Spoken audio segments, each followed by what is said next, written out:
Marlène et Jean-Claude sommes très heureux de te présenter une émission très spéciale afin de comprendre les faits d'actualité. Merci pour ta fidélité. Merci d'être là. Merci de cheminer avec Jésus. Aujourd'hui, notre thème est « Lave-moi ». Notre référence biblique se trouve dans le livre de Psaume, chapitre 51, les versets 1 à 4. Psaume 51, les versets 1 à 4. Avant d'aborder ce thème, prions. Notre Seigneur et notre Dieu, nous voici encore là, fatigués de toutes ces épreuves de la vie. Mais nous avons une certitude, c'est que un jour Jésus reviendra chercher ses enfants. Alors en attendant, aide-nous, ô Dieu, à mener une vie pieuse. Saint-Esprit, tandis que nous ouvrirons le Saint-Livre, merci de nous éclairer. Merci de nous conduire. Merci de sceller la parole dans nos cœurs et dans nos vies, nous t'en prions. Au nom de Jésus, pour ta gloire éternelle. Amen. Un soir, David était sur la terrasse marchant parce qu'il faisait chaud. Il aperçut une belle dame qui se baignait au pied de son palais. Et il prit le temps pour la décortiquer et la déguster visuellement. Insatisfait de ce repas, il la fit venir au palais. Et les présentations terminées, il sut trouver le chemin, je ne dirais pas à son cœur, mais il obtint la faveur et il l'a connue. Cette femme avait un époux sur le terrain de bataille, c'était un soldat. Il fait savoir à David, je suis enceinte. Donc tu as compris, hein? Tu sais comment on tombe enceinte? Bien. C'est une affaire sérieuse. Pourquoi? Parce que le mari est sur un champ de bataille, il n'est pas à la ville. Alors David fait rapatrier l'homme parce qu'il se dit que avoir une belle épouse, s'il revient, il ira vers elle, il la connaîtra, ainsi il aura la paternité. Sauf que Dieu ne permet pas que les choses se passent ainsi. L'homme ne descend pas chez lui. Et il y a quelques complices qui sont là, qui informent David qu'il n'a pas été chez lui. Hein. Donc, sous-entendu, tu as toujours la paternité. Il énivre l'homme, mais rien à faire, l'homme ne descend pas chez lui. Voyant les jours passer, il rédige un courrier qu'il remet à cet homme et dans lequel il demande au général Joab de s'organiser pour que cet homme-là meure. Et l'homme meurt. Oh, il a échappé à la mort. Pourquoi? Tout simplement parce que selon la loi hébraïque, dans de telles circonstances, la femme et le concubin doivent être lapidés. Or, David est roi. Il ne veut pas être lapidé. Non. Il a trouvé une solution humaine. C'est comme toi. Souvent, il nous arrive de chercher, je dis bien, il nous arrive de chercher des solutions humaines. Et quelque temps plus tard, il récupère la femme qui vit à son domicile comme si de rien n'était. Sauf que Dieu enverra un prophète qui s'appelle Nathan, qui racontera une histoire à David pour lui ouvrir les yeux. Et quand il a bien écouté l'histoire, il a dit, tel homme mérite la mort. Et alors Nathan lui dit, mais c'est toi cet homme-là. Et David dit quoi? J'ai péché. Nathan lui répond tout de suite, l'Éternel te pardonne. Tout de suite. Ça n'a pas traîné. Exactement comme la parabole racontée par Jésus, le fils prodigue qui retourne, le Père pardonne. C'est la même chose qui s'est déroulée là. Et David va rédiger le psaume 51. je voudrais m'adresser à toi.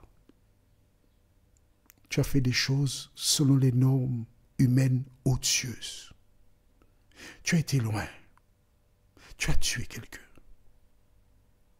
Tu l'as enterré quelque part. Et tu ne peux pas avouer ton crime parce que tu as peur d'aller en prison. Tu crains. Ou tu as fait d'autres choses. Je ne suis pas ici pour énoncer des choses. Non, tu sais ce que tu as fait, d'accord? Et tu penses que Dieu ne te pardonnera pas parce que le diable, c'est ce qu'il fait. Dire à celles et ceux qui ont péché, tu as été trop loin, Dieu ne te pardonne pas. Mais voici un homme qui a convoité une femme, qui a commis adultère avec elle, qui a voulu donner la paternité à un homme, troisième péché. Il a envoyé à la mort, quatrième péché. Il a été loin. Mais l'Éternel ne l'a pas abandonné. L'Éternel a pardonné son péché. Et nous lisons maintenant dans le psaume 51, versets 1 à 4. Au chef des chantres, psaume de David, lorsque Nathan le prophète vint à lui, après que David fut allé vers Bathsheba. Ô Dieu, aie pitié de moi dans ta bonté. Selon ta grande miséricorde, efface mes transgressions. Je m'arrête ici. Tu vois, David n'a pas été voir le prêtre, le sacrificateur. Lorsque Nathan lui a révélé ce qu'il a fait, il a adressé la parole à qui? À Dieu. Il a dit, ô Dieu. Oui. C'est à Dieu que tu dois aller. Au cas où tu aurais oublié, puisque je l'ai déjà dit, voilà la démonstration encore que tu n'as pas besoin de voir un homme. Ô Dieu, aie pitié de moi dans ta bonté. Selon ta grande miséricorde, efface, c'est-à-dire pardonne mes transgressions. Regarde bien, hein? Il a dit mes transgressions. Ce n'est pas une seule. Hein? Il reconnaît qu'il en a commis beaucoup, exactement comme je dis comme moi, et puis après comme toi. Normalement, on dit comme toi et après moi, mais pour te montrer que moi, je suis un grand pécheur aussi, moi et toi après. D'accord? Et il dit, lave-moi complètement de mon iniquité. L'iniquité, c'est le péché, on est d'accord? Et purifie-moi de mon péché. Pourquoi? Pourquoi demande-t-il à Dieu de faire ça pour lui? Car je reconnais mes transgressions et mon péché est constamment devant moi. Constamment. À tout moment, il revoit le péché. À tout moment, il voit cet homme innocent qu'il a envoyé à la mort pour sauver sa peau. Et cette image le hante, il n'oublie pas cela. Mais rappelle-toi, on a vu cela dans le psaume 32. Aussi longtemps que je me suis tu, je passais par des moments difficiles. Et il dit au verset 4, et c'est ce que tu ne dois pas oublier.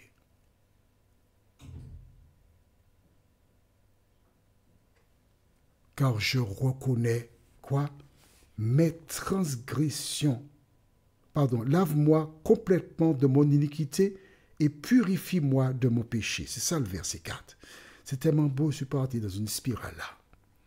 Pourquoi dit-il lave-moi? Mais il y a de l'eau, il y a du savon. Mais cette eau-là que tu utilises pour te laver, ce n'est pas le même type de nettoyage. C'est l'Éternel qui peut laver par le biais du sang de Jésus-Christ nos péchés et pardonner nos péchés. Nous verrons prochainement pourquoi il fait cette demande à Dieu. Mais ce que je voudrais que tu retiennes encore, ne va pas voir de dirigeant spirituel. Tourne tes regards vers l'Éternel des armées. Ouvre-lui ton cœur. Parle-lui. Et le récit de David est là tout simplement afin de montrer à celles et ceux qui ont été loin qu'ils ne sont jamais trop loin pour les bras de l'Éternel. Quel que soit là où le diable t'a emmené, l'Éternel désire te récupérer et te ramener à lui. Si seulement tu lui ouvres ton cœur. Si seulement tu dis, Seigneur, je reconnais. Seigneur, oui, j'ai péché, j'ai transgressé. Et une fois que tu as dit cela, bien sûr, rappelle-toi, Proverbe 28, verset 13, celui qui cache ses transgressions ne prospère point, mais celui qui les avoue et les délaisse obtient miséricorde ou encore le pardon. Donc avant de s'adresser à Dieu, là, David a fait la démarche de Proverbe 28, verset 13. Et c'est pour cela qu'il a été en mesure d'aller vers Dieu et de lui demander pardon. Toi qui m'écoutes, si tu as un doute, envoie-moi un message sans mentionner ce que tu as fait. C'est pas ce qui est important pour moi. Tu envoies un message au numéro suivant, plus 596 696 88 93 93. En fin d'émission, tu vas à nouveau entendre le numéro. Donc prépare-toi pour le noter si tu n'as pas pris bonne note. Et tu envoies un message. Je te donne déjà les paroles. Pensez-vous vraiment que Dieu pardonne tous les péchés? Et je t'enverrai d'autres versets qui confirment cela. Tu veux bien? Je ne suis pas là pour tirer sur toi, mais pour te donner la main. La différence avec d'autres personnes qui te diront « tu es perdu parce que tu as péché ». Non. Ce n'est pas l'évangile. Je n'ai pas compris ça comme ça. J'ai compris autrement. Et je suis là pour te donner la main, justement. Je me répète, je n'ai pas besoin de savoir ce que tu as fait. Seulement me poser une question. Quels sont les versets qui montrent que Dieu pardonne? Un seul péché qu'il ne pardonne pas, c'est le péché contre le Saint-Esprit. Qu'est-ce que c'est rapidement? Eh bien, c'est simplement ça, justement. Il m'a envoyé te dire que ce que tu as fait, il veut pardonner cela. Le diable te dit non, il ne va pas te pardonner cela. Au lieu d'accepter le message que Dieu m'a donné pour toi, tu écoutes le diable. Parce que c'est le Saint-Esprit que nous avons appelé, c'est lui qui nous enseigne et c'est lui qui nous dirige. Or, si tu rejettes l'enseignement du Saint-Esprit, tu adoptes la position du diable. Que l'Éternel t'aide à faire le bon choix. Prions. Notre Seigneur, notre Dieu, merci pour la parole. Merci pour ta présence. Merci pour Jésus. Merci pour l'exemple de David. Seigneur, alors que beaucoup de personnes déclarent que le Dieu de l'Ancien Testament était plus dur que celui du Nouveau Testament, nous découvrons, Seigneur, que tu es le même. Merci de continuer de nous éclairer, nous t'en prions, au nom de Jésus pour ta gloire éternelle. Amen. Que l'Éternel continue de t'encourager et il me tarde de te retrouver. Nous sommes parvenus au terme de notre réflexion.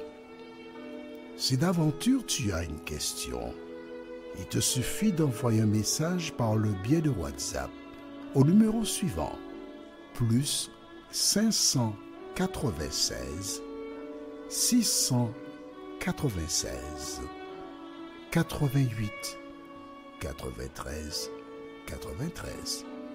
Et alors Jean-Claude, moi, je me ferai un réel plaisir de répondre à ta question.